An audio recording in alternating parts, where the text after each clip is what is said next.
हे राजा जी, हे राजा जी, हे राजा जी, हे राजा जी, एक करे तरह हाजरूरत मूरत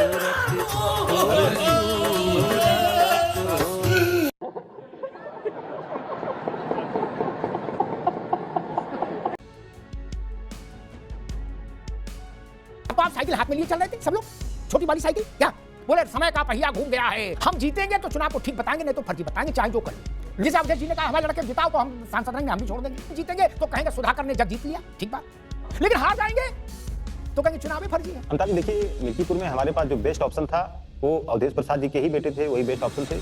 8वीं की मार्कशीट में 20 साल बाद नंबर बढ़ा लोगे क्या? नहीं ना भैया, मैं शर्तें ना लगाओ, ये ना कहो शर्तें लागू। अवधेश प्रसाद अपने घर का बूथ हार गए और आपका सबसे मजबूत आदमी यही था मेरा। राजा जी, हे राजा जी, वॉशिंगटन डीसी में चुनाव जीतेंगे, ये हॉलैंड पोलैंड में लड़ेंगे। अरे घरे में हार गए भैया। हे राजा जी।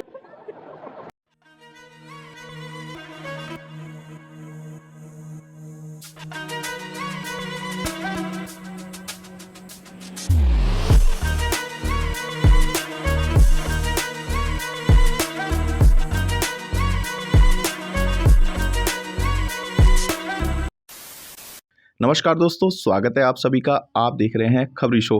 दोस्तों, मिल्कीपुर उपचुनाव को बीजेपी ने भारी वोटों से जीत लिया है और दोस्तों अखिलेश यादव की ट्रॉफी और सांसद अवधेश प्रसाद के पुत्र यहां से बुरी तरह हार गए हैं। और दोस्तों चुनाव से पहले इन अवधेश प्रसाद ने कहा था कि अगर मेरा बेटा हार जाता है तो मैं अपनी सांसदी से इस्तीफा दे दूंगा। तो दोस्तों इसी को लेकर वरिष्ठ पत्रकार अमिताभ अग्निहोत्री ने इनकी फुल मौज ली है। दोस्तों वीडियो बहुत मजेदार होने वाली है, आपसे अनुरोध अंत तक जरूर देखना। अगर आप चैनल पर पहली बार आए हैं या चैनल को अभी तक सब्सक्राइब नहीं किया है तो चैनल को सब्सक्राइब जरूर कर लेना। चलिए दोस्तों मेन डिबेट स्टार्ट करते हैं। क्या अवधेश बाबू इस्तीफा देंगे? क्योंकि वो मंच पर माइक पर माला पहन के घोषणा कर दिए थे कि अगर लड़का नहीं जीता तो इस्तीफा दे दूंगा।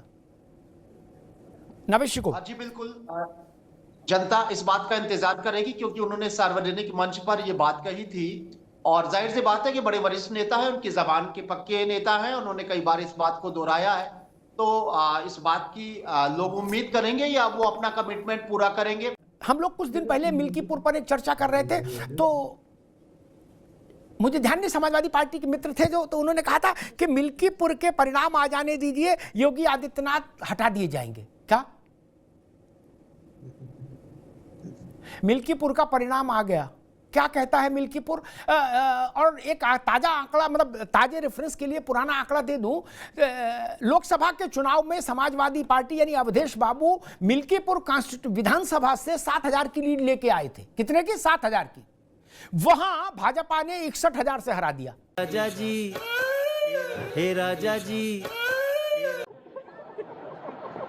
जब अवधेश जी चुनाव लड़ रहे थे लोकसभा का, तो वहां एक नारा गढ़ा गया, अशोक भाई आपको स्मरण होगा, अयोध्या ना काशी,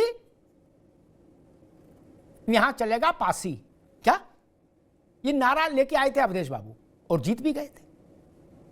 तो उसको प्रचार कर दिया गया कि अयोध्या को हरा दिया। एक प्रचार अयोध्या को हरा दिया, दूसरा प्रचार हुआ जो थोड़े समझदार लोग थे, जो बिल्कुल उत्पाती थे, उन्होंने कहा अयोध्या को हरा दिया। जो समझदार थे थोड़े, उन्होंने कहा अयोध्या में भाजपा को हरा दिया। अब जैसे इसका लोकसभा में समीक्षा हुई, नैरेटिव गढ़ा गया, वैसे अब मिल्कीपुर की फिर नैरेटिव तो वैसे ही उसी चाल आधार पर होगा।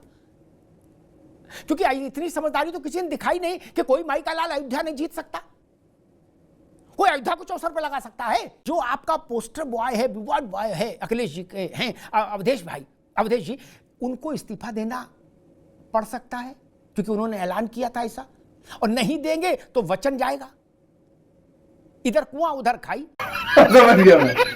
मिल्कीपुर में देखिए अमिताभ जी, जो आपने बहुत सारी बातें की, full fledge election, by poll election में कैसे होता, मुझे याद आ गया रामायण का वो चरित्र चित्रण, जो बाली और सुग्रीव का जो किष्किंधा पहाड़ पे जो लड़ाई हो रही थी, तो बाली को वरदान था ना कि जो उसके सामने आएगा उसका अशोक भाई सिर्फ 30 सेकंड लूंगा, फिर आपको पूरा अवसर है। ये थ्योरी आज नहीं चलेगी, ये थ्योरी मैं विनम्रता के साथ अस्वीकार करता हूं। इसी में आपने घोसी जीता, इसी सिस्टम में, इसी में आपने गोरखपुर और फूलपुर जीता। तब तो आप साइकिल हाथ में लिए चल रहे थे सब लोग, छोटी वाली साइकिल। क्या बोले, समय का पहिया घूम गया है, साइकिल चल गई है, नहीं कहा था? वो बाई इलेक्शन नहीं था, वो फुल फ्लेजेड इलेक्शन था मित्र, नहीं ना?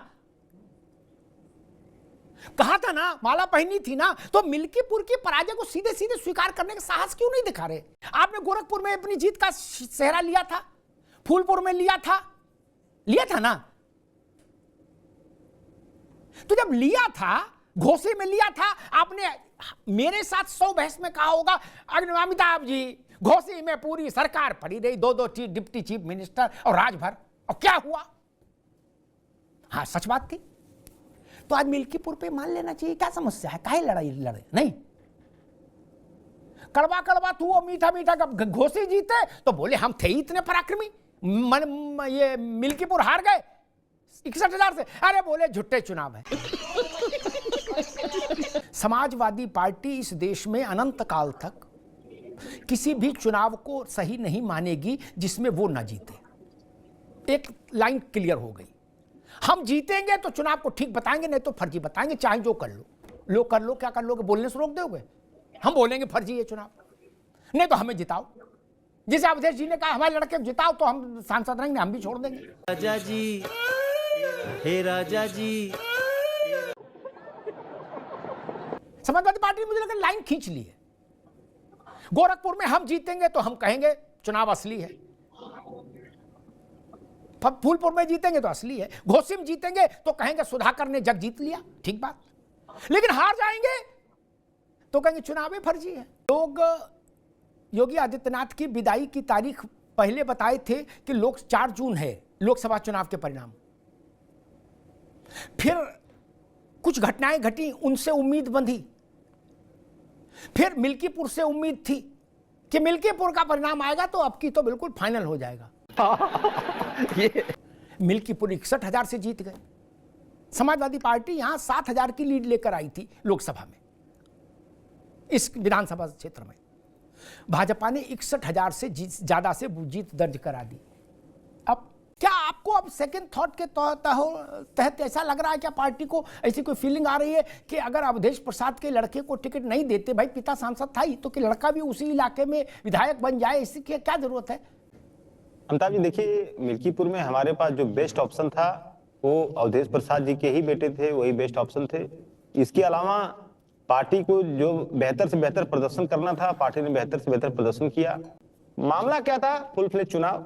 फुल फ्लेज चुनाव में यही होता है कि बेईमानी नहीं हो पाती है। उपचुनाव में बेईमानी होती है, गुंडागर्दी होती है, दादागिरी होती है, जिसके वजह से जो फेयर इलेक्शन का रिजल्ट आना चाहिए वो नहीं आता है। हम लोग अपनी हार की समीक्षा करेंगे, ऐसा नहीं है। जो आपने सुझाव दिया है उस सुझाव के तहत हम लोग अपनी हार की समीक्षा करेंगे। काहे की समीक्षा होगी? अवधेश प्रसाद अपने घर का बूथ हार गए, और आप कह रहे हो सबसे मजबूत आदमी यही था मेरा। राजा जी, हे राजा जी। दुनिया में हार जाओ, सफाई में तो जीतेंगे कि नहीं? नावेद गलत कह रहा हूं? 8 बार विधायक, 2 बार सांसद, मंत्री सब रह लिए अवधेश जी। बूथ हार गए अजीत, बूथ। तो वो क्या फिर वॉशिंगटन डीसी में चुनाव जीतेंगे? ये हॉलैंड पोलैंड में लड़ेंगे? अरे घरे में हार गए भैया। हे राजा जी। मैं देख रहा हूं कि आप लोगों ने ये मानना ही बंद कर दिया कि कोई हमारे अंदर कोई कमी है। बोलो ना, चुनाव ही फर्जी है। तो जी ने कहा कि उपचुनाव में धांधली गुंडागर्दी हो जाती है। मैं उनकी बात को सही मान लेता। अगर वो आज भी ये कह देंगे तो मैं उनकी बात को सही मान लूंगा कि गोरखपुर और फूलपुर और घोसी की जीत फर्जी थी, हमारी गुंडागर्दी से हमने हासिल की थी। अगर आप आज ये मान लोगे तो मैं मान लूंगा मिल्कीपुर। अशोक जी, आप ये समाजवादी पार्टी मान सकती है कि बाई इलेक्शन फर्जी होते हैं, इसलिए वो तीनों जीतें हमारी फर्जी थी? जी अमिताभ जी देखिए, जो आपने कहा गोरखपुर, फूलपुर, घोसी, ये अगर प्रशासनिक गुंडागर्दी नहीं होती अमिताभ जी, तो हम लिख के दे रहे हैं कि ये चुनाव हम लोग जितने मार्जिन से जीते उसके डबल मार्जिन से चुनाव जीते होते। अब ये डबल मार्जिन से चुनाव जीते अमिताभ जी। गजब बेइज्जती है। अशोक जी पूरे सम्मान के साथ निवेदन करूंगा, तब गुंडई का, वोट लूटने का, बंदूक का, दरोगा का कोई आरोप समाजवादी पार्टी ने नहीं लगाया था, नावेद नहीं लगाया था ना, तो आज उसमें आरोप नहीं घुसा सकते भैया। उस वक्त चुनाव पर आपने कोई सवाल नहीं उठाया था, आज उसमें ना घुसाओ महाराज, ऐसा नहीं करो। 8वें की मार्कशीट में 20 साल बाद नंबर बढ़ा लोगे क्या? नहीं ना। ईश्वर करे आपको सफलता मिले 27 के चुनाव में, मेरी सबके साथ शुभकामनाएं हैं। कबीरा खड़ा बाजार में सबकी मांगे खैर। लेकिन अगर 1% मान लीजिए नहीं मिली सफलता का, तो उस चुनाव को जेन्युइन माना जाएगा या फर्जी घोषित करके ट्वीट किया जाएगा कि झूठा चुनाव है? असली चुनाव 2024 लोकसभा हुआ था केवल, उसके बाद सारे चुनाव फर्जी हैं, क्या ऐसा कहा जाएगा? या उसको असली मान के सिर झुकाया जाएगा जनादेश के सामने विनम्र व्यक्ति के तौर पर? अशोक भाई। अमिताभ जी, मैं स्पष्ट बता दूं, आम चुनाव में इस सरकार की हैसियत नहीं है कि बेईमानी कर सके इतने बड़े पैमाने पर, और जहां पे सरकार की बेईमानी रुकेगी वहीं पे पीडी अपना रंग रूप दिखाना शुरू करेगा। भैया न शर्तें ना लगाओ, ये ना कहो शर्तें लागू, ऐसा विज्ञापन ने जारी कर। हे राजा जी एक करे तराहल, हाजरूरत मूरत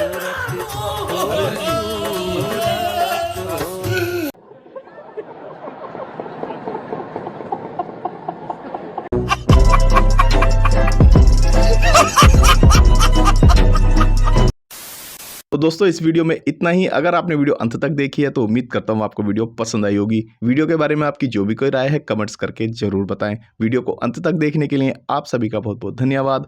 ऐसी मजेदार वीडियो देखने के लिए चैनल को सब्सक्राइब करना बिल्कुल ना भूलें। चलिए दोस्तों, मिलते हैं बहुत जल्द अगली वीडियो में, तब तक के लिए जय हिंद, वंदे मातरम।